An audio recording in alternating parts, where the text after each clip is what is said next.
نحمده ونصلي على رسوله الكريم اما بعد فاعوذ بالله من الشيطان الرجيم بسم الله الرحمن الرحيم رب اشرح لي صدري ويسر لي امري واحلل عقدة من لساني يفقهوا قولي وعباد الرحمن الذين يمشون على الارض هونا واذا خاطبهم الجاهلون قالوا سلاما والذين يبيتون لربهم سجدا وقياما والذين يقولون ربنا اصرف عنا عذاب جهنم إن عذابها كان غراما إنها ساءت مستقرا ومقاما والذين إذا أنفقوا لم يسرفوا ولم يقتروا وكان بين ذلك قواما والذين لا يدعون مع الله إلها آخر ولا يقتلون النفس التي حرم الله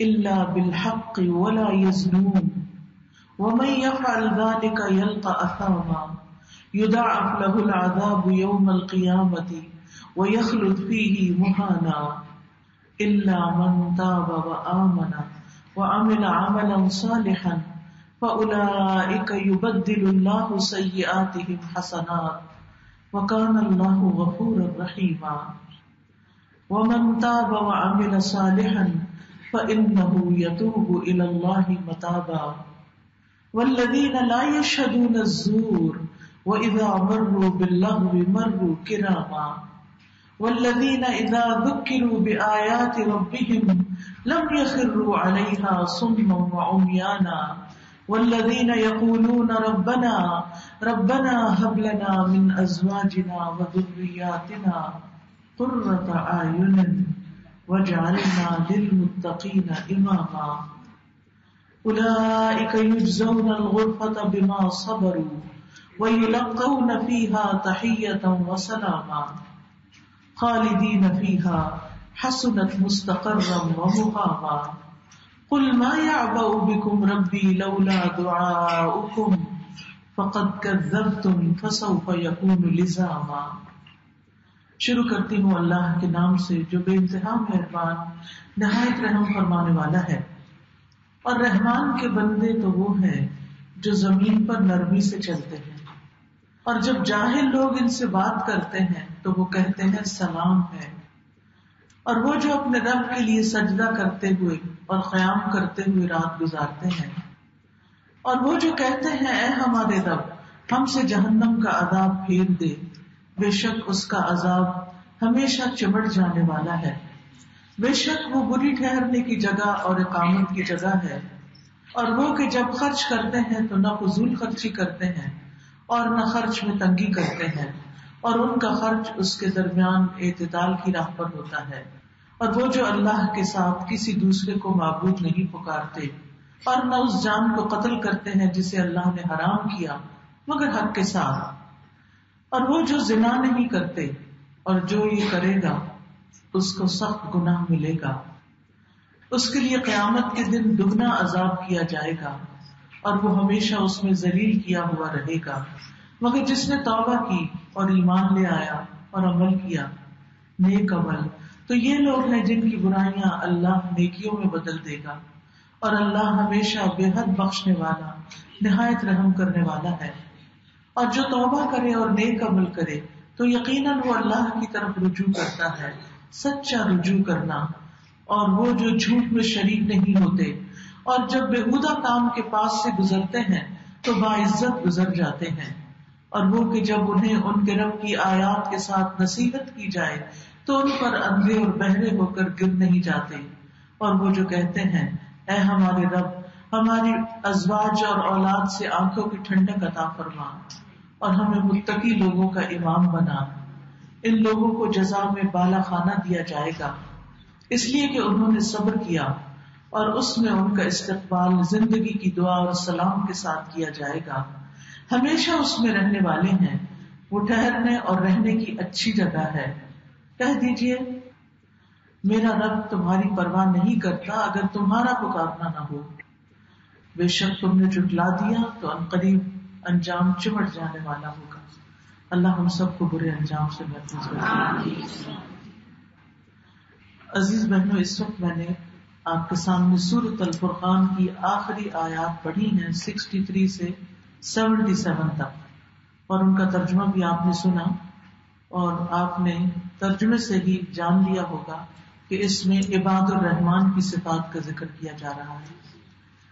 ان آیات میں اللہ کے پیارے بندوں کی 12 صفات کا ذکر ہے. ان کو پڑھتے ہوئے ہمیں دیکھنا چاہیے کہ کیا یہ صفات ہمارے اندر موجود ہیں، کیا ہم بھی ان لوگوں میں شامل ہیں یا نہیں. سب سے پہلی بات تو یہ کہ اللہ تعالیٰ کے تو سارے ہی بندے ہیں، لیکن اللہ تعالیٰ کن کو اپنے خاص بندے کہتا ہے، اور بندے ہوتے کون ہیں. عباد کا لفظ جو ہے یہ عبد سے نکلا ہے، اور عبد کہتے ہیں بندے کو، اسی سے لفظ عبادت بھی ہے. اللہ سبحانہ وتعالیٰ نے ہمیں اپنی عبادت کے لیے پیدا کیا. وما خلقت الجن والانس الا لیعبدون. تو اس مقصد کو پورا کرنے والے، یعنی اللہ تعالیٰ نے جو فرمایا کہ میں نے جنوں اور انسانوں کو اپنی عبادت کے لیے پیدا کیا، تو جو بندے اس کی عبادت کرتے ہیں، جو بندے اپنی زندگی کا یہ مقصد پورا کرتے ہیں، اور عبادت میں یہ تمام صفات شامل ہیں جن کا ان آیات میں ذکر کیا گیا، تو وہی رحمان کے خاص بندے ہیں. اللہ تعالیٰ نے ان کو شرف بخشا ہے، انہیں اپنے بندے کہا ہے، اپنی طرف نسبت دی ہے. مثلا کعبہ کو کعبۃ اللہ کیوں کہتے ہیں؟ اس گھر کی عزت اور شرف کی وجہ سے کہ اللہ نے اس کو شرف بخشا. ناقۃ اللہ، کعبۃ اللہ، شعائر اللہ، اللہ کی نشانیاں. تو جس چیز کی نسبت اللہ کی طرف ہو جائے وہ اس کے لیے عزت کا باعث ہوتی ہے. اسی طرح ناموں میں جیسے عبداللہ، عبد الرحمان نام رکھا جاتا ہے، تو یہ اللہ سبحانہ تعالیٰ کو بہت پیارے نام ہے. اور کیوں؟ اس لیے کہ اس میں نسبت اللہ اور رحمان کی طرف کی جاتی ہے. تو آئیے دیکھتے ہیں کہ رحمان کے بندوں کی صفات کیا کیا ہیں. سب سے پہلی صفت عباد الرحمان کی چال کے بارے میں بتائی گئی ہے کہ ان کی چال کیسی ہوتی ہے. وَعِبَادُ الرَّحْمَنِ الَّذِينَ يَمْشُونَ عَلَى الْأَرْضِ هَوْنًا، کہ رحمان کے بندے زمین پر عاجزی اور انکساری کے ساتھ چلتے ہیں، نرمی سے چلتے ہیں، آہستہ چلتے ہیں. یعنی عبادت کا تعلق ہماری چال سے بھی ہے، اور ہماری چال ہماری شخصیت کی آئینہ دار ہوتی ہے کہ ہم کیا سوچتے ہیں، کیا کرتے ہیں، کس طرح کی زندگی بسر کر رہے ہیں. تو یہ سب کچھ انسان کی چال بتا دیتی ہے. اسی لیے آپ دیکھیے کہ جب کسی کا حال پوچھتے ہیں تو عموماً کیا کہتے ہیں کہ تمہارا حال چال کیا ہے، کیونکہ چال کا تعلق حال سے ہوتا ہے. حال اور چال دونوں آپس میں ساتھ ساتھ ہوتے ہیں. جب ہم صحت مند طاقتور ہوتے ہیں تو ہماری چال بھی بہت مضبوط قسم کی ہوتی ہے، اور جب ہم بیمار ہوتے ہیں یا سست ہوتے ہیں یا اداس ہوتے ہیں، غمگین ہوتے ہیں، رنجیدہ ہوتے ہیں، وہ بھی چال سے پتہ چل رہا ہوتا ہے. اسی طرح کسی شخص کے اندر غرور اور تکبر ہے، چاہے وہ علم کا ہو، چاہے مال کا ہو، چاہے حسن کا ہو، وہ بھی انسان کی چال سے ٹپک پڑتا ہے. تو رحمان کے بندوں کی چال نرم چال ہوتی ہے. یمشون علی الارض ہونا، زمین کا بھی ایک احترام ہے. زمین جو ہے ہماری ماں کی طرح ہے، کیونکہ زمین ہی سے ہم پیدا ہوئے ہیں اور اسی کے اندر واپس ہم نے جانا ہے. اس نے ہمیں سمیٹنا ہے اپنے اندر. اسی لیے جب ایک انسان فوت ہو کر جاتا ہے، زمین میں قبر میں دفن کیا جاتا ہے، تو زمین اس کو بھیجتی ہے، کسی کو پیار سے بھیجتی ہے اور کسی کو سختی کے ساتھ بھیجتی ہے. تو بہرحال ابن کثیر یہ کہتے ہیں کہ اس آیت کا مطلب یہ ہے کہ رحمان کے بندے زمین میں سکینت اور وقار کے ساتھ چلتے ہیں، غرور کے طور پر اور تکبر کے ساتھ نہیں چلتے. یعنی ان کے چال میں ایک وقار اور ایک سکینت ہوتی ہے، آرام سے چلتے ہیں، اکڑ کے نہیں چلتے. جیسے قرآن مجید میں آتا ہے وَلَا تَمْشِ فِي الْأَرْضِ مَرَحًا، اتراتے ہوئے نہیں چلو زمین پر. تو رحمان کے بندے تکبر، اکڑ، غرور، فخر اور اتراہٹ کے بغیر چلتے ہیں. نرمی، سکینت اور وقار کے ساتھ چلتے ہیں. پاؤں پٹک پٹک کر نہیں چلتے، پاؤں گھسیٹ گھسیٹ کے نہیں چلتے، کیونکہ پاؤں گھسیٹ کے چلنے سے دوسروں کو اذیت ہوتی ہے اور خود انسان کی اپنی طبیعت کے اندر ایک عجب طرح کی بیزاری پیدا ہوتی ہے. نبی صلی اللہ علیہ وسلم کی چال کے بارے میں آتا ہے کہ آپ جو چال چلتے تھے اس سے پتہ چلتا تھا کہ آپ عاجز یا سست نہیں ہیں، یعنی آپ کی چال میں سستی نہیں ہوتی تھی، آپ مضبوط قدموں کے ساتھ چلتے تھے. جب چلتے تو زمین پر پاؤں گاڑ کر چلتے تھے. آپ یوں چلتے تھے گویا آپ کسی چیز پر ٹیک لگا کر چل رہے ہوں، یعنی اعتماد اور وقار کے ساتھ اپنے قدموں پہ پورا وزن ڈال کے چلتے تھے. اور یہ بھی یاد رکھیے کہ اللہ تعالیٰ کو تکبر سے چلنا پسند نہیں ہے، اور متکبرانہ چال چلنے والوں کا بعض اوقات دنیا میں بھی برا انجام ہوتا ہے.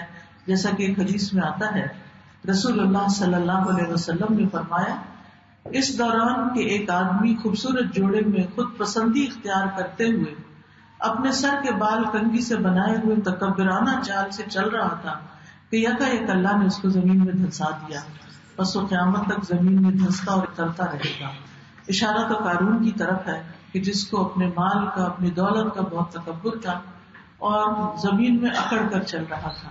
تو اللہ سبحانہ وتعالیٰ نے چونکہ قرآن میں بتایا اس لیے سچی بات ہے کہ قیامت تک وہ زمین اس کے پاؤں سے نیچے ہی نیچے جاتی رہے گی. اللہ سبحانہ وتعالیٰ ہم سب کو ایسے انجام سے محفوظ رکھے. اور پھر سکون اور وقار سے چلنے کی اتنی اہمیت ہے کہ اگر جماعت کھڑی ہو گئی ہو تو بھی حکم کیا ہے کہ دوڑ دوڑ کر بھاگ بھاگ کے نہیں آؤ، بلکہ سکون کے ساتھ. اس اعتبار سے یہ تم اللہ سے ملاقات کے لیے جا رہے ہو اور اس کے کچھ ادب آداب ہیں. تو اس طرح پھر نماز کا جو حصہ انسان پا لے اس کو پڑھ لے، اور جو رہ جائے اس کو بعد میں اپنا پورا کر لے. جماعت کا ثواب تو اس کو مل ہی جائے گا. دوسری چیز جو رحمان کے بندوں کی صفت ہے وہ ان کی گفتگو ہے. وَإِذَا خَاطَبَهُمُ الْجَاهِلُونَ قَالُوا سَلَامًا، کہ جب جاہل اکھڑ لوگ ان سے بات کرتے ہیں تو وہ جواباً اکھڑ پن نہیں دکھاتے. اللہ کے بندوں کی بات بھی الگ ہی ہوتی ہے. وہ چال کے بعد اپنی گفتگو اور بات چیت سے پہچانے جاتے ہیں. کسی بھی انسان کے مہذب ہونے کا تعلق اس کی گفتگو کے ساتھ ہوتا ہے کہ وہ کیسے الفاظ بولتا ہے، اس کی باڈی لینگویج کیا ہوتی ہے، وہ کتنی باتیں کرتا ہے. یہ ساری چیزیں جو ہیں یہ دیکھنے کے لائق ہوتی ہیں. تو دوسری صفت کیا ہوئی؟ بردباری کی صفت گفتگو کے اندر. یعنی جب جاہل لوگ بری بات کہہ کے حماقت کا مظاہرہ کرتے ہیں تو وہ اس کا مقابلہ اسی انداز میں نہیں کرتے بلکہ درگزر کرتے ہیں اور معاف کر دیتے ہیں اور خیر کے علاوہ کوئی بات نہیں کہتے. یعنی رحمان کے بندوں کی صفت کیا ہے کہ ہر حال میں خیر کی بات ان کے منہ سے نکلتی ہے. اور یہی ہمارا گول ہونا چاہیے کہ ہم منہ سے بات نکالیں تو اچھی ہی نکالیں. رحمان کے بندوں کے لیے رسول اللہ صلی اللہ علیہ وسلم کی ذات میں بہترین نمونہ ہے.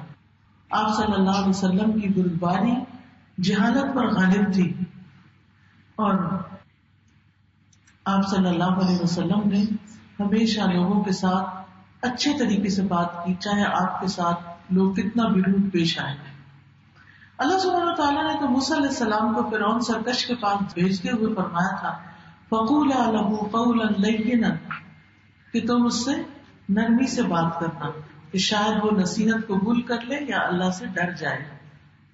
رسول اللہ صلی اللہ علیہ وسلم کی صفات جو تورات میں بیان ہوئی ہے ان میں آتا ہے، اللہ تعالیٰ فرماتے ہیں اے نبی بے شک ہم نے آپ کو گواہی دینے والا اور بشارت دینے والا اور ان پڑھوں یعنی عربوں کی حفاظت کرنے والا بنا کر بھیجا ہے. آپ میرے بندے اور میرے رسول ہیں. میں نے آپ کا نام متوکل رکھا ہے، یہ توکل کرنے والے. آپ بدخو نہیں، نہ سخت دل ہیں، نہ بازاروں میں شور و غل کرنے والے، نہ برائی کا بدلہ برائی سے دیں گے بلکہ معافی اور درگزر سے کام لیں گے. یعنی نبی صلی اللہ علیہ وسلم کی صفات میں کیا ہے کہ چیخ چلا کے نہیں بولیں گے، بازاروں میں شور نہیں کریں گے، اور اکڑ پن کا جواب معافی اور درگزر سے دیں گے. اور حقیقت یہ ہے کہ جواب میں بد اخلاقی برتنا سنت نبوی نہیں بلکہ معاف کر دینا مسنون ہے. حضرت عائشہ کہتی ہے کہ کچھ یہودی نبی صلی اللہ علیہ وسلم کے پاس آئے اور انہوں نے آ کر آپ کو اس طرح سلام کیا کہ السلام علیکم، یعنی سلام کی وجہ سام کہا جس کا معنی ان کی زبان میں موت بنتا تھا. تو کتنی غلط بات انہوں نے کی، ایک طرح سے بد دعا دی. تو اس پر حضرت عائشہ نے سن لیا اور غصے میں آ گئی، کہنے لگی تم پر بھی موت آئے اور تم پر اللہ کی لعنت ہو اور تم پہ اللہ کا غضب ہو. ظاہر ہے کہ کیسے برداشت کر سکتی تھی وہ، نبی صلی اللہ علیہ وسلم سے اتنی محبت تھی ان کو، اور آپ اللہ کے رسول بھی تھے، ان کے ایمان کا بھی تقاضا تھا. لیکن آپ نے اس موقع پر کیا فرمایا؟ یہ ہے بہترین مثال اس اکڑ پن کے جواب میں، کہ جب یہود نے یہ اکڑ پن کیا تو آپ نے فرمایا ٹھہرو ٹھہرو اے عائشہ، نرمی اختیار کرو اور سختی اور بد زبانی سے بچو. عائشہ رضی اللہ عنہا نے عرض کیا کیا آپ نے ان کی بات نہیں سنی کہ یہ کیا کہہ رہے تھے؟ آپ نے فرمایا کیا تم نے میرا جواب نہیں سنا؟ میں نے ان کی بات انہی پر لوٹا دی، یعنی ان کے حق میں میری بد دعا قبول ہوگی لیکن میرے حق میں ان کی بد دعا قبول نہیں ہوگی. لہٰذا آپ نے اتنی بڑی بات کو اتنے آرام سے ٹھنڈے سے اس کو سالو کر لیا. یہ ہوتی ہے پرابلم سالونگ ایٹیٹیوڈ یا پاور، کہ کس طرح اللہ سبحانہ وتعالیٰ کچھ بندوں کی مدد کرتا ہے اور وہ بڑے سے بڑے مسئلے کو اور بڑے سے بڑے فتنے کو چند لفظوں کے ساتھ ختم کر کے رکھ دیتے ہیں.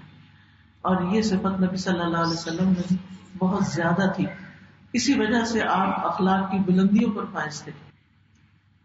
اسی طرح ہم دیکھتے ہیں کہ اویانا جب عمر رضی اللہ عنہ کے پاس گئے تو کہنے لگے اے خطاب کے بیٹے، نہ تو تم ہمارے ساتھ کچھ سخاوت سے پیش آتے ہو نہ ہی ہمارے درمیان عدل کرتے ہو. شکایتیں کرنے لگے. عمر رضی اللہ عنہ یہ سن کر غصے میں آ گئے، قریب تھا کہ انہیں مارے.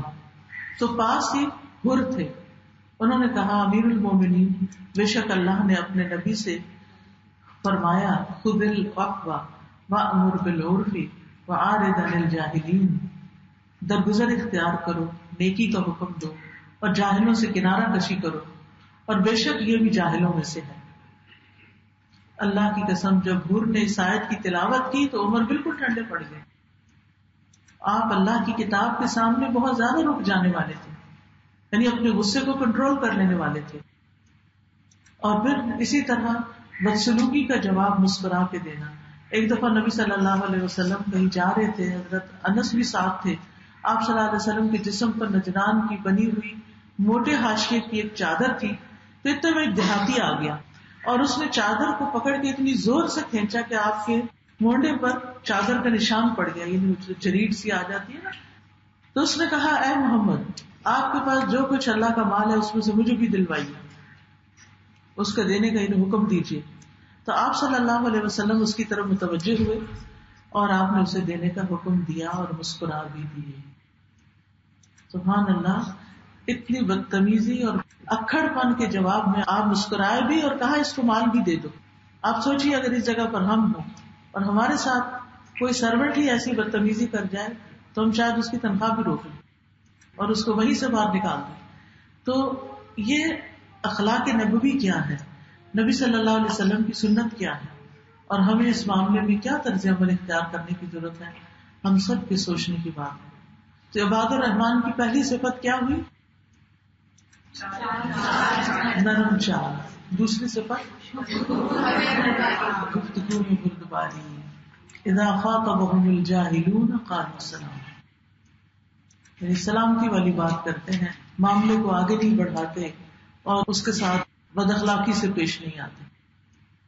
آپ دیکھیے کہ ہمارا تو حال یہ افسوس کے ساتھ یہ کہنا پڑتا ہے کہ اس وقت اگر ہم اخبارات اٹھاتے ہیں تو ہمارے لیڈرز جو ایک دوسرے کے بارے میں بیانات دیتے ہیں وہ اس قدر تکلیف دہ ہوتے ہیں کہ انسان کو شرم آ جاتی ہے کہ ہم پوری دنیا کے سامنے کیا نمونہ دکھا رہے ہیں، کس قسم کی گفتگو، کس قسم کے الفاظ، کیسے چٹکلے چھوڑ رہے ہیں، اور ہماری نئی جنریشن ہمارے بڑوں سے کیا سیکھ رہی ہے. پھر اسی طرح ٹی وی کھولتے ہیں تو اس میں آپ دیکھیے کہ جو ٹاک شو وغیرہ ہیں اس میں کس قسم کی زبان استعمال ہو رہی ہوتی. پھر اسی طرح گھروں کے اندر ہم دیکھتے ہیں کہ بڑوں سے، بزرگوں سے، حتیٰ کہ ماں باپ کو بھی نہیں چھوڑا جاتا، ان سے بات کرتے ہوئے بھی بچے اکڑ ہو جاتے ہیں بدتمیزی پہ بعض اوقات اتر آتے ہیں، تو یہ انسان کے لیے انتہائی نقصان دہ چیز ہے. یاد رکھیے کچھ چیزوں کی سزا انسان کو اپنی زندگی میں بھی مل جاتی ہے، اور اس میں سے ایک ماں باپ کے ساتھ بدتمیزی، بد اخلاقی، ان کو ستانا اور ان کے ساتھ اکڑ پن کرنا. بعض اوقات ہوتا نا کہ بچے ذرا پڑھ لکھ جاتے ہیں، بڑے عقل مند بنتے ہیں، سمجھدار بنتے ہیں، ماں باپ پہلے زمانے کے پڑھے ہوتے ہیں، ذرا ان کی تھوڑی سمجھ کم ہوتی ہے اس معیار پر، ایسا نہیں کہ ویسے ہی کم ہوتی لیکن بچوں کے معیار پر، تو وہ ان کے ساتھ اس طرح معاملہ کرنے لگتے ہیں کہ جیسے کوئی سرونٹ ہو، جیسے کوئی بھی اینی باڈی نہیں. ماں باپ ہیں، چاہے آپ زندگی میں کسی بھی مقام پہ پہنچ جائیں، لیکن والدین کا احترام اور ان کے ساتھ حسن سلوک وہ کبھی بھی انسان سے معاف نہیں. تیسری صفت رحمان کے بندوں کی کہ وہ راتوں کو نماز کا اہتمام کرتے ہیں. رات کی نماز، والذین یبیتون لربہم سجدا وقیاما، وہ جو اپنے رب کے حضور راتوں سجدے اور قیام کی حالت میں گزارتے ہیں.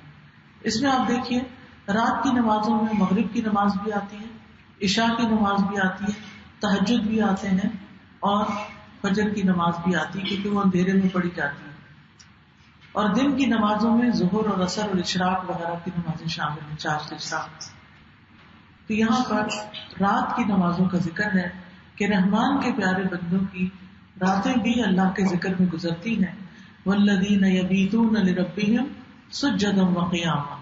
ایک اور جگہ پر فرمایا کانوا قلیلا من اللیل ما یہجعون، کہ وہ رات کے تھوڑے حصے میں سوتے تھے. وبالاسحار هم یستغفرون، اور رات کی آخری گھڑیوں میں وہ بخشش مانگتے تھے، استغفار کرتے تھے. ان کے پہلو بستروں سے الگ رہتے تھے. تتجافى جنوبهم عن المضاجع يدعون ربهم خوفا وطمعا ومما رزقناهم ينفقون، کہ وہ اپنے رب کو ڈرتے ہوئے اور امید کے ساتھ پکارتے ہیں، اور ہم نے انہیں جو کچھ دیا ہے اس میں سے خرچ کرتے ہیں. پھر اسی طرح ایک اور جگہ پر بھی آتا ہے امن هو قانت آناء الليل ساجدا وقائما، کیا بھلا وہ شخص جو رات کی گھڑیوں میں سجدہ کرتے ہوئے اور قیام کرتے ہوئے عبادت کرنے والا ہے وہ بہتر ہے یا دوسرا کردار جو بتایا گیا. رات کا قیام کرنے والے سے اللہ سبحانہ وتعالیٰ خوش ہوتے ہیں. نبی صلی اللہ علیہ وسلم نے فرمایا اللہ عز و جل 3 قسم کے آدمیوں سے محبت کرتے ہیں، ان پر ہنستے ہیں اور خوش ہوتے ہیں. اور ان میں سے ایک وہ شخص جس کی بیوی خوبصورت ہو، جس کے پاس نرم بستر ہو، لیکن وہ اس کو چھوڑ کر قیام کرنے کے لیے کھڑا ہو جاتا ہے. اللہ تعالیٰ کہتا ہے میرے بندے نے اپنی شہوت کو ترک کر دیا اور میرا ذکر کر رہا ہے، مجھ سے سرگوشی کر رہا ہے. اگر یہ چاہتا تو سو بھی سکتا تھا، یعنی اپنی نیند قربان کر کے یہ مجھ سے باتیں کرنے کے لیے آ گیا ہے. ایک اور شخص وہ آدمی جو قافلے سمیت سفر پر ہو، رات کا کچھ حصہ جاگنے کی وجہ سے لوگ چور ہو گئے ہوں تھک کے اور بالآخر سو گئے ہوں، لیکن وہ خوشی ناخوشی سحری کے وقت اٹھ کھڑا ہو اور نماز پڑھنا شروع کرے. اللہ سبحانہ تعالیٰ ایسے بندوں پر ہنستے ہیں، خوش ہوتے ہیں کہ یہ تھک کر بھی مجھے نہیں بھولتا، پھر بھی میری عبادت کے لیے کھڑا ہو جاتا ہے، اور ہم بغیر کسی وجہ کے فجر کی نماز تک چھوڑ دیتے ہیں. اللہ تعالیٰ کو کیا جواب دیں؟ حیرت ہوتی ہے نا، کتنے لوگ کہتے ہیں ہمیں اللہ سے بڑی محبت ہے لیکن اس محبت کا ثبوت پیش نہیں کرتے. جس کو اللہ سے محبت ہو کیا وہ نماز چھوڑ سکتا؟ کیا وہ نماز ایسے جلدی جلدی پڑھ سکتا ہے؟ کیونکہ نماز تو محبوب سے ملاقات کی جگہ ہے. پھر اسی طرح تہجد رب سے قرب کا ذریعہ ہے. نبی صلی اللہ علیہ وسلم نے فرمایا تم پر رات کا قیام لازم ہے، بس بے شک وہ تم سے پہلے کے نیک لوگوں کا طریقہ ہے اور تمہارے رب کے قرب کا ذریعہ اور برائیوں کا کفارہ اور گناہوں سے رکاوٹ ہے. سلامتی کے ساتھ جنت میں داخل ہونے کا ذریعہ ہے. جنت کے خوبصورت گھروں کے وارث ہیں ایسے لوگ. رسول اللہ صلی اللہ علیہ وسلم نے فرمایا جنت میں ایک منزل ایسی ہے جس کا اندر اس کے باہر سے اور اس کے باہر سے اس کا اندر نظر آتا ہے. کیسی ہوگی؟ ہماری دنیا کے حساب سے جیسے شیشے کی کوئی چیز بنی ہوئی ہو. ابو موسیٰ اشعری نے پوچھا اللہ کے رسول وہ کس کے؟ وہاں کون جائے گا جس کے گھر اتنے خوبصورت ہو؟ ظاہر ہے 1400 سال پہلے تو لوگوں کے گھر شیشے کے نہیں بنے ہوئے ہوتے تھے، اور اس وقت یہ بہت بڑی چیز تھی. ہم تو اب ایسی باتیں پڑھ کر اتنے ایکسائٹیڈ نہیں ہوتے کہ ہماری بلڈنگ شیشے کی کڑی ہوگی، لیکن یہ کہاں اور وہ کہاں، کوئی کمپیرزن ہی نہیں، نو کمپیرزن. آپ صلی اللہ علیہ وسلم نے فرمایا جو گفتگو میں نرمی کرے، نرمی سے بات کرے. سب خواتین غور سے سن لیں، بچوں سے بات کرتے ہوئے نرمی سے بات کریں. ایسا نہیں کہ جب ہم چلا کے بولتے ہیں تو تبھی وہ زیادہ سنتے ہیں، وہ سہم جاتے ہیں اور وقتی طور پہ رک جاتے ہیں اور تھوڑی دیر میں بھول کے پھر وہی کرنے لگتے. تو یہ کوئی ٹریٹمنٹ تو نہیں نا، یہ تو صرف اپنی فرسٹریشن دور کرنا ہے. اور پھر دوسرا کیا کام کریں؟ کھانا کھلائیں. اور تیسرے، رات کو جب لوگ سو رہے ہوں تو اللہ کے لیے قیام کرے. طارق بن شہاب کہتے ہیں کہ ایک رات وہ سلمان رضی اللہ عنہ کے پاس گئے تاکہ دیکھیں کہ ان کی عبادت کیسی. تو وہ رات کے آخری حصے میں نماز پڑھنے کھڑے ہوئے، یہ نہیں کہ ساری رات نماز پڑھی. وہ بھاپ گئے کہ کس مقصد کے لیے آئے ہیں. تو انہوں نے کہا ان 5 نمازوں کی حفاظت کرو کیونکہ یہ گناہوں کو دور کرنے والی، یعنی فجر، ظہر، عصر، مغرب، عشاء، جب تک کہ تم کسی کبیرہ گناہ کا ارتکاب نہ کرو. جب لوگ عشاء کی نماز ادا کرتے ہیں تو 3 درجوں میں ہوتے ہیں. ایک وہ جن پر گناہ ہے اور ثواب نہیں، دوسرے وہ جن کے لیے ثواب ہے اور گناہ نہیں، اور تیسرے وہ جن پہ نہ گناہ ہے نہ ثواب ہے. بس وہ شخص کہ جس نے رات کے اندھیرے اور لوگوں کی غفلت کو غنیمت سمجھا اور گناہوں میں مشغول ہوا، یہ وہ شخص ہے جس پر گناہ ہے اور اس کے لیے ثواب نہیں. اور وہ شخص جس کے لیے ثواب ہے اور گناہ نہیں، یہ وہ شخص ہے جس نے رات کے اندھیرے اور لوگوں کی غفلت کو غنیمت سمجھا اور نماز پڑھنے کے لیے کھڑا ہو گیا. یعنی ایک شخص لوگوں کو غافل پا کر حرام کام شروع کر دیتا ہے، کوئی نہیں دیکھنا، جلدی سے کوئی فضول چیز دیکھ لو، کوئی نہیں دیکھنے والا، اس میں کوئی غلط کام کر لو. اور کچھ لوگ یہ دیکھتے کوئی نہیں دیکھنا، چلو کوئی نیکی کا کام کر لو. بالکل 2 اپوزٹ کیریکٹر. دونوں کا انجام ایک تو نہیں ہو سکتا، دونوں ایک صفت کے مالک تو نہیں ہو سکتے. اور وہ شخص جس پر نہ گناہ ہے نہ ثواب، یہ وہ ہے جو نماز پڑھ کر سو گیا، نہ گناہ ہے نہ ثواب. تمہیں چاہیے کہ عبادت میں مشقت اختیار کرنے سے بچو اور میانہ روی اور دوام کو لازم کرو.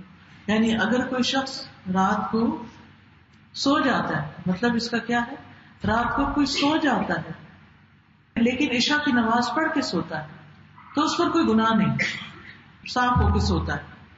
کیونکہ ہوتا یہ ہے کہ ہر نماز کے وقت انسان کے گناہ اس کے کندھوں پہ لا کے رکھ دیے جاتے ہیں. جب انسان رکوع اور سجدہ کرتا ہے تو وہ گناہ جو ہے وہ گر جاتے ہیں. لیکن اس سے بہتر وہ شخص ہے کہ جو رات کی تنہائیوں میں اٹھ کر نماز شروع کر دیتا ہے اور وہ ثواب میں آگے ہے، اس پر ثواب ہی ثواب، گناہ نہیں.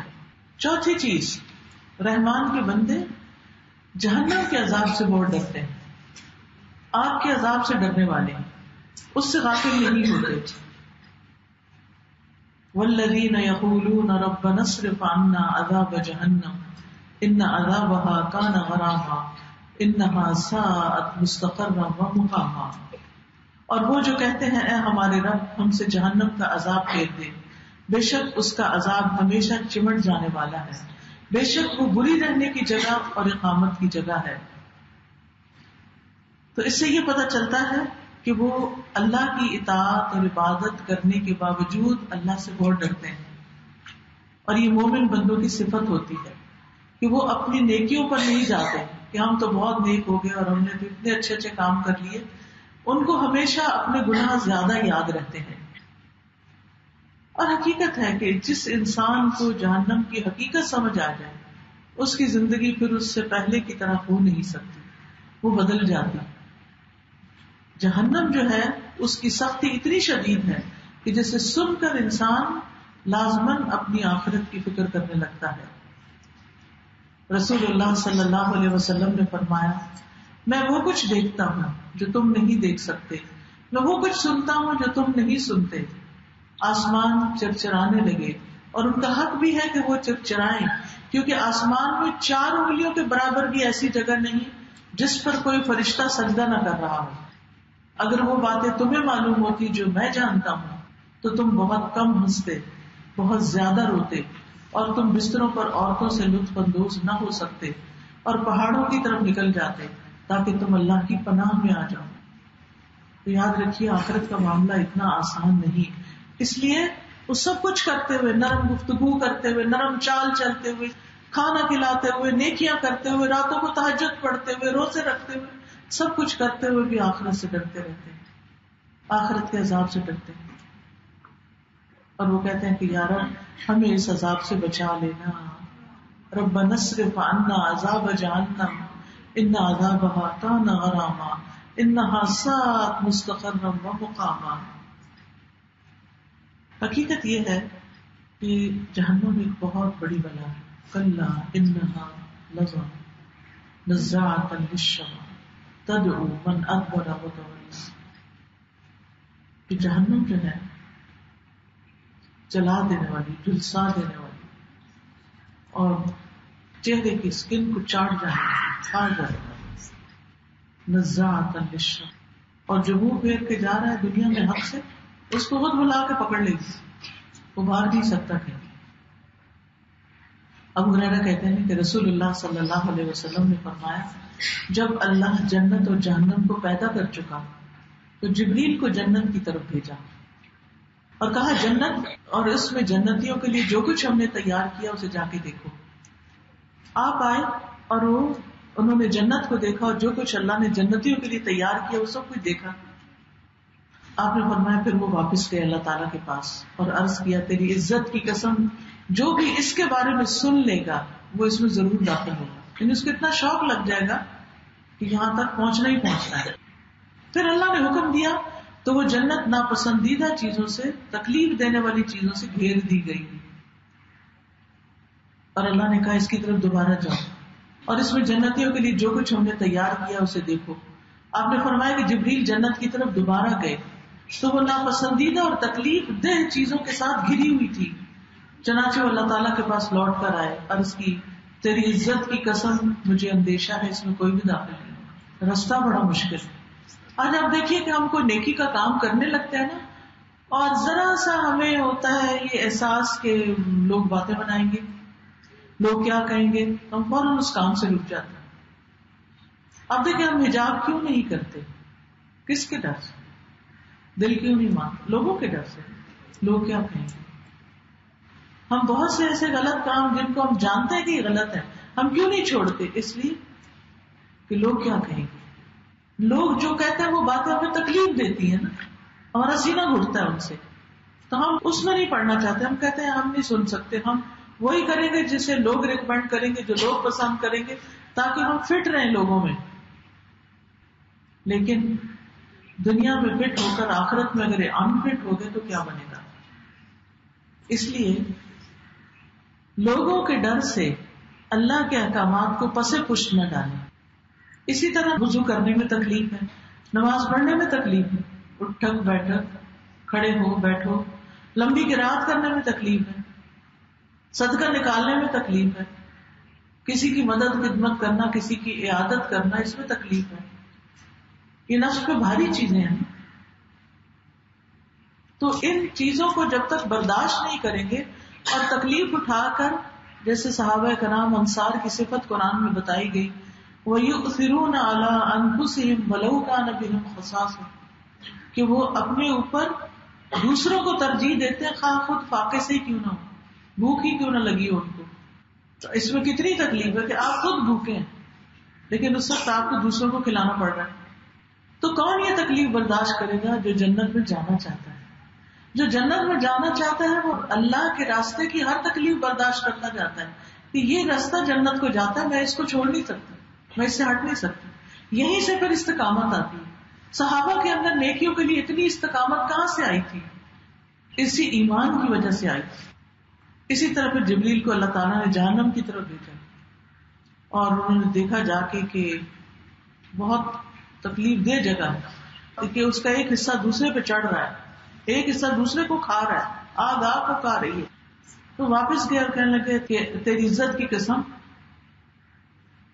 جو اس کے بارے میں سن لے گا وہ اس سے ضرور بچے گا۔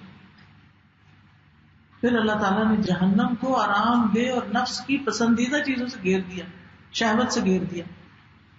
اللہ تعالیٰ نے فرمایا جاؤ دوبارہ جا کے دیکھو۔ جب جبریل گئے تو انہوں نے کہا تیری عزت کی قسم مجھے ڈر ہے اس سے کوئی بھی نہیں بچے گا بلکہ اس میں داخل ہو جائے گا، کیونکہ اتنی دل کو لبھانے والی اور اٹریکٹیو چیزیں ہیں راستے میں کہ انسان انہیں میں کھو جاتا ہے۔ یہ بھی یاد رکھیے تو فرشتے مسلسل اس کی آگ بھڑکا رہے ہیں. یہ کھال ادھیڑ دینے والی, چہروں کو جھلسا دینے والی آگ ہے. تو دنیا میں جہنم سے پناہ مانگتے رہنا چاہیے اور ان کاموں کو چھوڑ دینا چاہیے کہ جن پر اللہ نے آگ کا وعدہ کیا ہوا ہے. رحمان کے بندوں کی 5ویں صفت خرچ میں میانہ روی. والذین اذا انفقوا لم یسرفوا ولم یقتروا وکان بین ذلک قواما, کہ جب وہ خرچ کرتے ہیں تو اسراف نہیں کرتے, فضول نہیں ضائع کرتے, اور نہ ہی وہ مٹھی گھونٹتے, یعنی مٹھی بند بھی نہیں رکھتے کہ کچھ خرچ ہی نہ کریں. اپنی ذات پہ بھی کرتے ہیں, رشتے داروں پہ بھی کرتے ہیں, غریبوں مسکینوں پر بھی کرتے ہیں. وَكَانَ بَيْنَ ذَلِكَ قَوَامًا, اور ان کا خرچ اس دو کے درمیان اعتدال کی راہ پہ ہوتا ہے. تو رحمان کے بندے فضول خرچ نہیں ہوتے. دیکھیے کہ ہمارا دین ہمیں مال و دولت کے بارے میں واضح رہنمائی دیتا ہے. قیامت کے دن پوچھا جائے گا مال کمایا کہاں سے تھا, آیا کہاں سے تھا, اور پھر لگا کہاں دیا, کہاں خرچ کیا. تو سورس آف انکم کا حلال ہونا بہت ضروری ہے, اور اس کے لیے خواتین بہترین رول پلے کر سکتی ہیں. شوہر کو سمجھانا, بیٹوں کو سمجھانا, بھائیوں کو سمجھانا, اور سمجھانے کے لیے پہلے ان سے بنا کے رکھنی پڑتی. یہ نہیں کہ ویسے کبھی آپ نے فون نہ کیا اور ایک دن آپ نے لیکچر سنا اور اٹھا لیا فون اور سارا لیکچر ان کو سنا دیا, اور پھر اگر انہوں نے کوئی اعتراض کیا تو کہا یہ ایسے لوگ ہیں مانتے ہی نہیں. اس طرح نہیں. اگر آپ باغ لگانا چاہتے ہیں نا, ابھی میں دیکھ رہی تھی ماشاءاللہ لان اتنا خوبصورت ہو گیا, بارک اللہ فیک, کہ جب شروع میں یہ بن رہا تھا تو اس وقت یہ سبزہ نہیں تھا, تو اب کس طرح خوبصورت ہو گیا. تو آپ کا کیا خیال ہے, یہ خود سے خود ہی اگایا ایسے, اسے کتنا مینٹین کیا گیا اور اس پہ کتنی محنت کی گئی ہوگی. تو خود سے خود تو کوئی چیز بھی نہیں ہوتی. تو اگر آپ کسی کو نصیحت بھی کرنا چاہتے ہیں اور آپ سنسیئر اور آپ چاہتے ہیں وہ قبول کر لیں, تو پہلے میدان ہموار کریں, پہلے ان کا اعتماد بحال کریں کہ آپ ان کے خیر خواہ ہیں, آپ ان کے دکھ سکھ میں کام آئیں, اور پھر پیار سے بیٹھ کے سمجھائیں, تو انشاءاللہ سوچیں گے ضرور وہ بھی. اللہ کے ناپسندیدہ کام کون سے ہیں؟ نبی صلی اللہ علیہ وسلم نے فرمایا تمہارے لیے بے شک اللہ تعالیٰ 3 باتیں پسند نہیں کرتا. نمبر 1 بلا وجہ کی گفتگو, فضول باتیں. نمبر 2 مال کو ضائع کرنا, اور نمبر 3 بہت زیادہ سوال کرنا, اور ایسے سوال کہ جو دوسرے کو زج کر دیں, ایسے سوال کہ جو دوسرے کو اذیت دینے والے.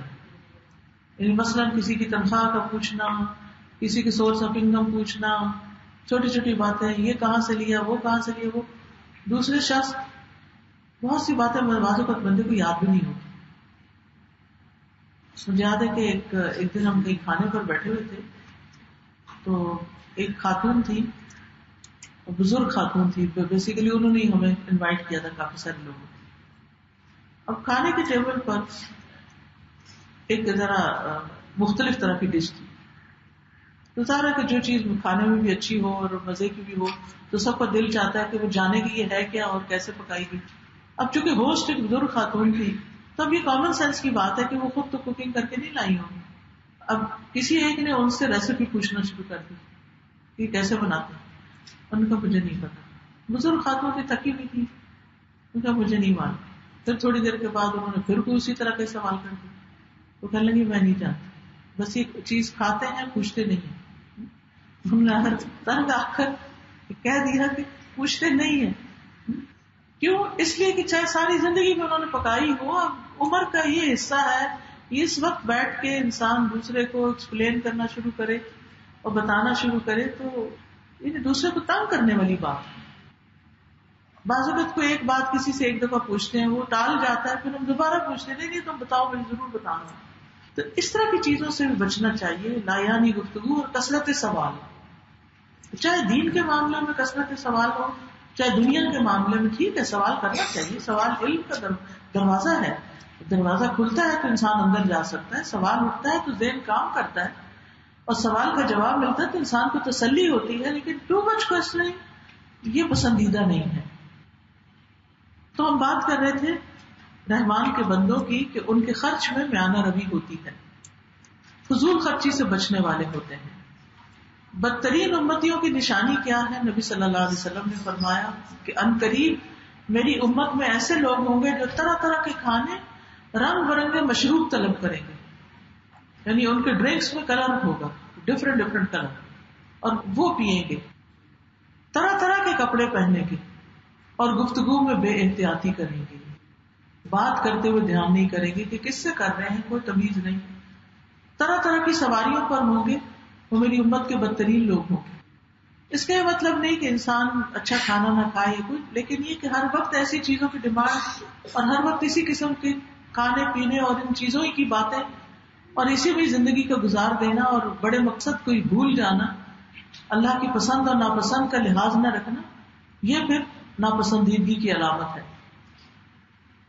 اور پھر یہاں خاص طور پر بخل کی ممانعت آئی ہے، ولم یقتروا، کہ وہ ہاتھ تنگ نہیں کرتے، یعنی بخل نہیں کرتے، بلکہ فضول خرچی اور بخل کے بیچ میں اعتدال کی راہ ہوتی ہے، یعنی صحیح طریقے سے خرچ کرتے ہیں۔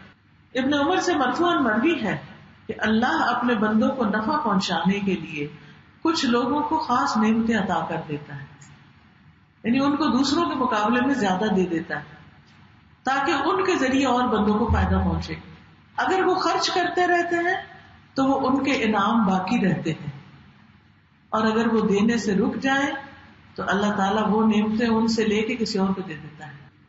اس لیے ہم سب کو جو پریویلیجڈ لوگ ہیں، جن کے پاس دوسروں سے زیادہ نعمتیں ہیں، دوسروں سے زیادہ سہولتیں ہیں، ان میں رشتہ داروں کو، غریبوں مسکینوں کو کسی نہ کسی درجے میں ضرور شریک رکھا کریں، ان کی ضروریات کا بھی خیال رکھیں، کیونکہ اللہ دے کے بھی آزماتا ہے اور لے کے بھی۔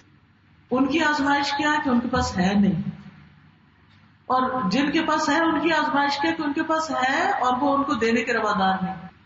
تو جن کے پاس ہے وہ اپنی نعمتوں میں دوسروں کو اگر شریک رکھیں گے، رشتہ داروں کو، دوستوں کو، غریبوں کو، مسکینوں کو، تو اللہ ان کی نعمتیں برقرار رکھے گا۔ ہر انسان کو اس بات کی فکر ہوتی ہے نا کہ جو کچھ آج میرے پاس ہے پتہ نہیں کل ہوگا کہ نہیں، یہی ہم و غم ہوتے ہیں۔ لیکن جو شخص اپنے کو ملنے والے کوئی بھی نعمت ہو، چاہے علم کی ہو، چاہے اچھی عقل سمجھ ہو، کسی خاص چیز کی ایکسپرٹیز ہو آپ کے پاس، تو کوئی آپ سے سوال کرتا ہے تو اگر آپ اس کو دیتے رہتے ہیں تو دینے سے مال کم نہیں ہوتا، صدقہ کرنے سے مال کم نہیں ہوتا، بلکہ جو تم دیتے ہو اللہ اس سے بہتر لے آتا ہے۔ نبی صلی اللہ علیہ وسلم نے فرمایا، اے لوگو، اللہ کے دیے ہوئے مال کے بدلے اپنے نفسوں کو خرید لو، جنت کا سودا کر لو، یعنی مال کے بدلے۔ اگر تم میں سے کوئی بخل کرے کہ اپنا مال لوگوں کو نہ دے تو وہ اپنے آپ سے شروع کرے اور اپنی ذات پر صدقہ کرے، اور اللہ عز و جل کے دیے ہوئے رزق میں سے کھائے اور پیے، یعنی اپنے اوپر بھی خرچ کرے۔ تو جہاں فضول خرچی منع ہے وہاں بخل کرنا بھی منع ہے۔ نمبر 6، اللہ کے بندے، رحمان کے بندے شرک سے بچتے ہیں۔ والذین لا يدعون مع اللہ الہا آخر، اور یہ بہت عظیم خصوصیت ہے۔ یاد رکھیے شرک کی وجہ سے ساری نیکیاں برباد ہو جاتی ہیں، ظاہری شرک یا باطنی شرک، کیونکہ والذین لا يدعون مع اللہ الہا آخر، وہ اللہ کے علاوہ کسی اور کو الہ نہیں پکارتے۔ قرآن مجید میں آتا ہے ان اللہ لا یغفر ان یشرک بہ ویغفر ما دون ذلک لمن یشاء ومن یشرک باللہ فقد ضل ضلالا بعیدا۔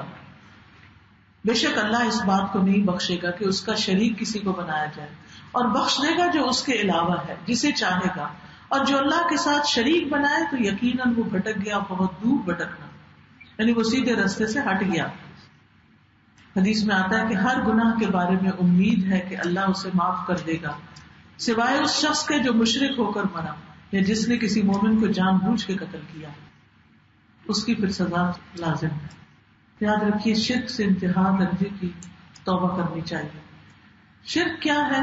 اللہ کی ذات میں کسی اور کو شریک کرنا، یا اس کی صفات میں، یا اس کے حقوق میں، مثلا نماز، صدقہ، یہ سب کچھ اللہ کا حق ہے کہ اللہ کے نام پہ خرچ کیا جائے۔ نماز اللہ کے نام پہ پڑھی، جیسے قرآن مجید میں آتا ہے قل ان صلاتی ونسکی ومحیای ومماتی للہ رب العالمین، تو اس میں شرک اکبر سے بھی بچنا چاہیے، شرک اصغر سے بھی. شرک اکبر کیا ہے کہ اللہ کے سوا کسی اور کے آگے سجدہ کرنا، چاہے کوئی زندہ ہو چاہے کوئی مردہ ہو، کسی بت کے آگے ہو یا کسی قبر کے آگے ہو، یہ شرک ہے. اس سے بچنا چاہیے.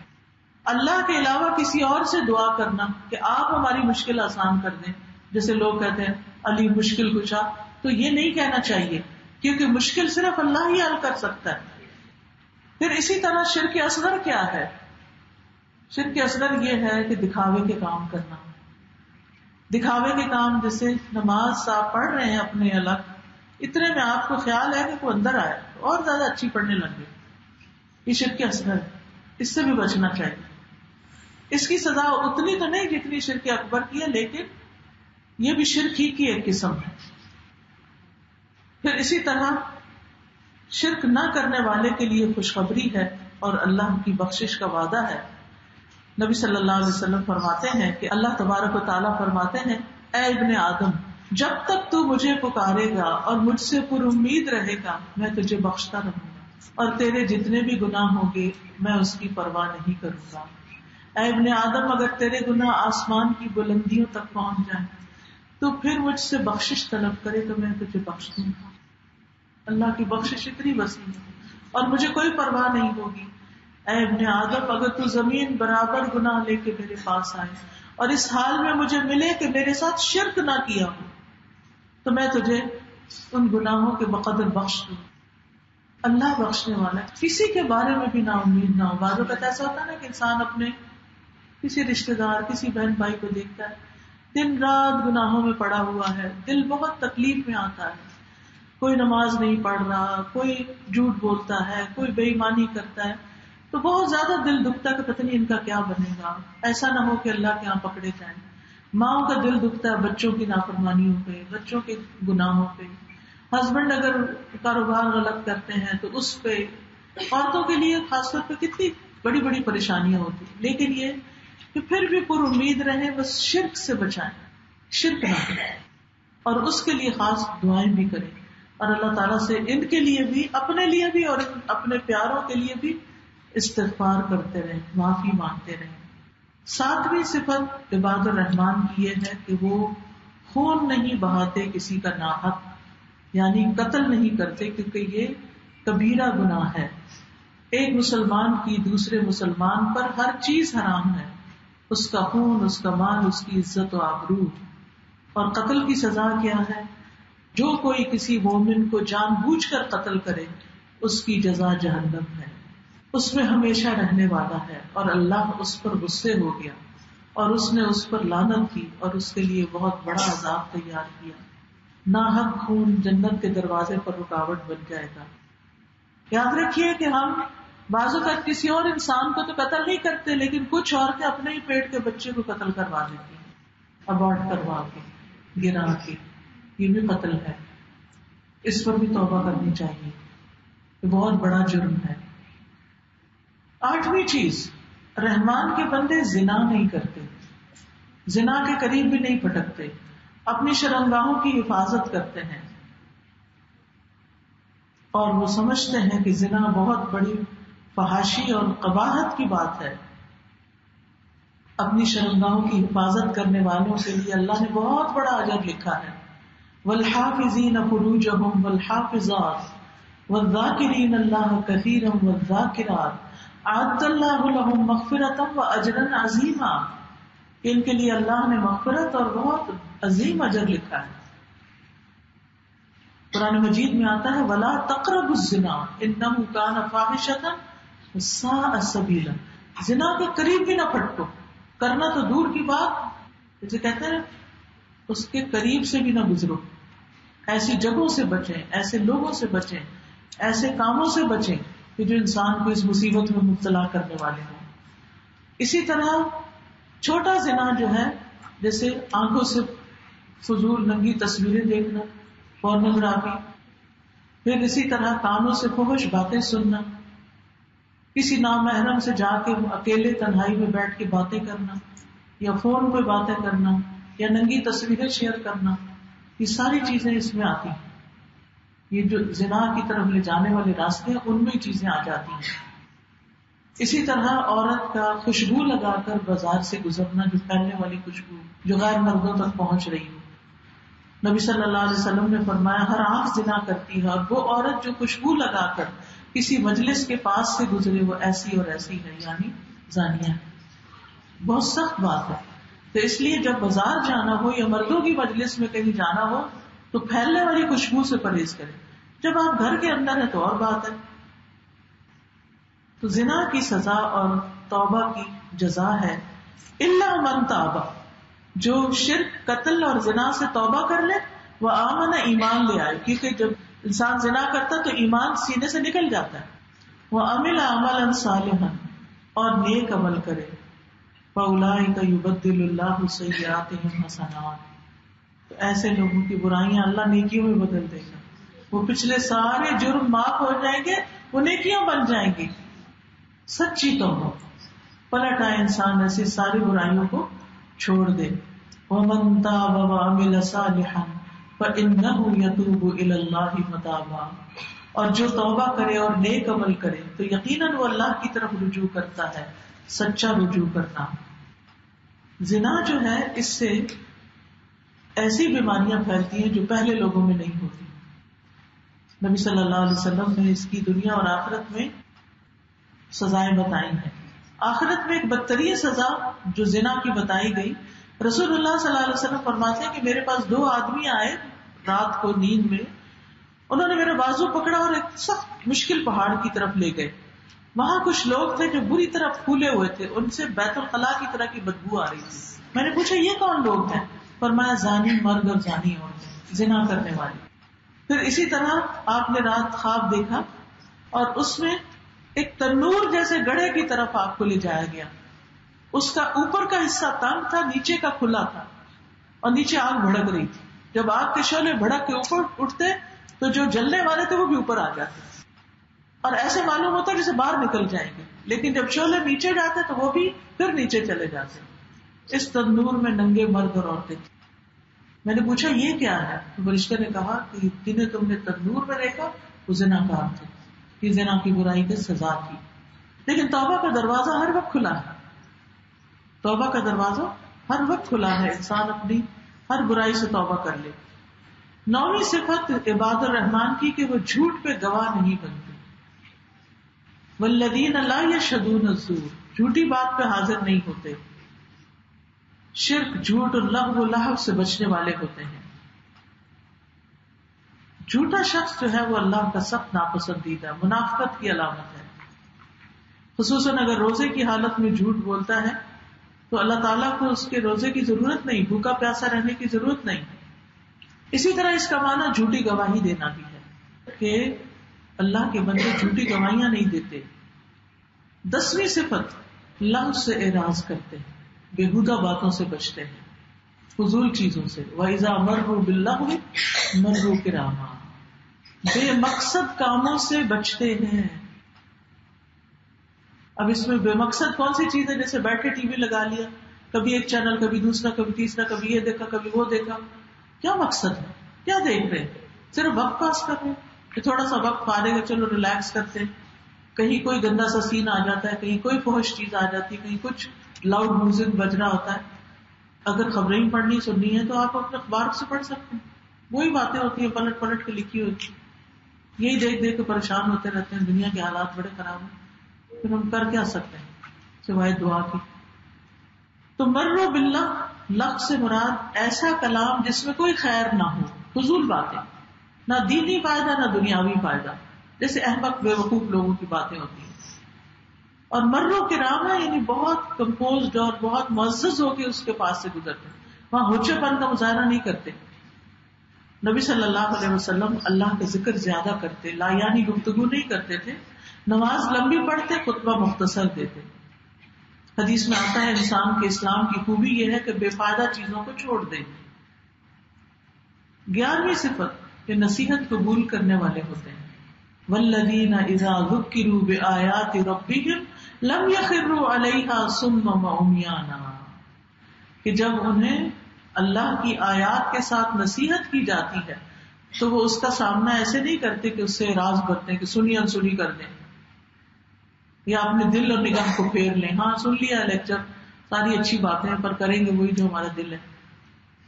یہ رحمان کے بندوں کی صفت نہیں ہوتی، بلکہ وہ خیر اور بھلائی کی بات کو سنتے ہیں، سمجھتے ہیں، قبول کرتے ہیں اور پھر اس پر عمل بھی کرتے ہیں. مومن نصیحت قبول کرنے والا ہوتا ہے. اور ایک مرتبہ نبی صلی اللہ علیہ وسلم نے منبر پر یہ بات ارشاد فرمائی، تم رحم کرو تم پر رحم کیا جائے گا، معاف کر دو اللہ تمہیں معاف کر دے گا. ہلاکت ہے ان لوگوں کے لیے جو صرف باتیں سنتے ہی ہیں. دیکھ لیجیے کیا فرما رہے ہیں نبی صلی اللہ علیہ وسلم. مسند احمد کی روایت ہے، ہلاکت ان لوگوں کے لیے جو صرف باتیں سنتے ہی ہیں، ہلاکت ان لوگوں کے لیے جو اپنے گناہوں پر اصرار کرتے ہیں، جانتے بوجھتے ان پہ ڈٹے رہتے ہیں. 12ویں صفت، اپنی ازواج اور اولاد کے لیے دعائیں کرتے ہیں. ربنا هب لنا من ازواجنا وذرياتنا قرۃ اعین واجعلنا للمتقین اماما. یعنی اللہ کی بارگاہ میں عاجزی اور زاری کرتے ہیں اور اپنے بیوی بچوں کے بارے میں بہت خیرخواہ ہوتے ہیں، ان کی اصلاح کی دعا کرتے ہیں، جیسے ابراہیم علیہ السلام نے کی تھی، رب اجعلنی مقیم الصلاۃ ومن ذریتی ربنا وتقبل دعا. ان صفات کے حامل لوگوں کی جزا کیا ہے؟ کنکلوژن ہے آپ، اولئک یجزون الغرفۃ بما صبروا. ان لوگوں کی جزا بالا خانے ہے، اس لیے کہ انہوں نے صبر کیا. اونچے مقامات ہیں، بلند جگہ ہے. جنت میں ایک درجے سے دوسرے درجے کا فاصلہ ایسا جیسے زمین اور آسمان کا ہو. تو اس لیے بلند درجوں کی تمنا کرنی چاہیے. ان لوگوں کو بلند بالا خانے دیے جائیں گے کیونکہ انہوں نے صبر کیا. اس سے بڑا اہم نقطہ سمجھ میں آتا ہے کہ اوپر کی 12 صفات صبر کرنے سے حاصل ہوتی ہے، جبکہ ان کو ریپیٹڈلی کرنے سے یہ جزا ملتی ہے. اور اس میں ان کا استقبال زندگی کی دعا اور سلام کے ساتھ کیا جائے گا. تو فرشتے ہر دروازے سے داخل ہو کر سلام کریں گے. ہمیشہ اسی میں رہنے والے، وہ ٹھہرنے کی اور رہنے کی اچھی جگہ ہے. قیامت کے دن جنت زیب و زینت کے ساتھ، سجاوٹ کے ساتھ، آرائش کے ساتھ لائی جائے گی اور کہے گی میرے بندے وہ کہاں ہیں، یعنی جنہوں نے اللہ کے راستے میں اچھے اچھے کام کیے. اللہ تعالیٰ ہمیں ان لوگوں میں شامل کر دے. سبحانک اللہم و بحمدک اشہد ان لا الہ الا انت استغفرک و اتوب الیک. سبحان اللہ والحمد للہ ولا الہ الا اللہ واللہ اکبر ولا حول ولا قوة الا باللہ العلی العظیم. اللہم صلی علی محمد وعلى آل محمد كما صلیت علی ابراہیم وعلى آل ابراہیم انک حمید مجید. اللہم بارک علی محمد وعلى آل محمد كما بارکت علی ابراہیم وعلى آل ابراہیم انک حمید مجید. ربنا آتنا فی الدنیا حسنۃ وفی الآخرۃ حسنۃ وقنا عذاب النار. ربنا لا تزغ قلوبنا بعد إذ هديتنا وهب لنا من لدنك رحمة إنك أنت الوهاب. ربنا هب لنا من أزواجنا وذرياتنا قرة أعين واجعلنا للمتقين إماما. یا اللہ تو ہم سب کو ہدایت عطا فرما. اللہ ہمارے والدین، بہن بھائیوں، اولاد، دوستوں سب کو ہدایت دے. یا رب العالمین تو ہر اس شخص کو بہترین جزا دے جس نے ہم پر احسان کیا اور ہمیں لوگوں کے ساتھ نیکی کرنے کی توفیق عطا فرما. یا رب العالمین اس گھر پر، اس جگہ پر اپنی خیر و برکت نازل فرما اور جتنے بھی لوگ آئے ہیں ان کا آنا قبول فرما. اور جو کچھ ہم نے پڑھا سیکھا ہے اس کو ہمارے عمل میں لیا، ہمارے حق میں حجت بنا، ہمارے خلاف حجت نہ بنا. یا رب العالمین تمام بیماروں کو صحت عطا فرما. اللہ تمام دکھی لوگوں کے دکھ دور فرما، سب پریشان والوں کی پریشانیاں دور فرما. یا اللہ جن کے پاس اولاد نہیں انہیں صالح اولاد عطا فرما. یا اللہ جن کی اولاد نیک نہیں ان کو نیک بنا دے. یا اللہ جن میں اتفاق نہیں ان کو ایک بنا دے. یا رب العالمین تو ہمارے اندر اخلاص پیدا کر دے. یا اللہ ہمیں رحمان کے بندوں کی صفات عطا کر دے. یا اللہ زندگی کے آخری لمحے تک اچھے کاموں کی توفیق عطا فرما. اللہ جو ہمارے عزیز پیارے رشتے دار دنیا سے جا چکے ان کی بخشش فرما، ان سب کے درجات بلند فرما. ان پر اپنی رحمت نازل فرما. یا اللہ تو ہمیں خالص صحیح علم اور بہترین اخلاص والا عمل کرنے کی توفیق دے. ہمارے بچوں کو، اولادوں کو ہماری آنکھوں کی ٹھنڈک بنا. اللہ پاک جتنے بھی لوگ آئے ہیں ان سب کا آنا قبول فرما، اور ان سب کے دلوں میں جو دعائیں اور نیک تمنائیں ان کو پورا کرنا. اللہ ہم سب کو شفاء کلی عطا فرما. ربنا تقبل منا انك انت السميع العليم وتب علينا انك انت التواب الرحيم. وصلى الله تعالى على خير خلقه محمد وعلى آله وأصحابه وأهل بيته أجمعين برحمتك يا أرحم الراحمين. إلهي آمين. سبحانك اللهم وبحمدك أشهد أن لا إله إلا أنت أستغفرك وأتوب إليك. السلام عليكم ورحمة الله وبركاته.